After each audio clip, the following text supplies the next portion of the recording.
Ну что, показываю вам второго котенка. Сейчас покажу. Но перед этим хочу сказать, что такого окраса мы точно не ожидали.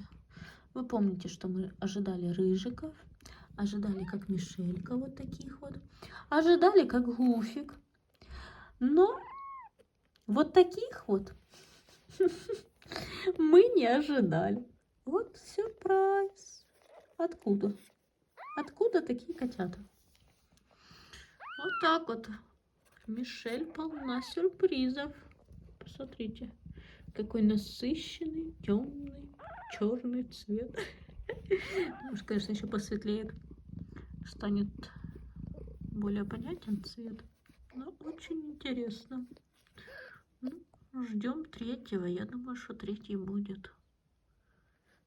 Потому что животик все-таки еще как будто бы там есть кто-то. Ну, посмотрим. В ожидании.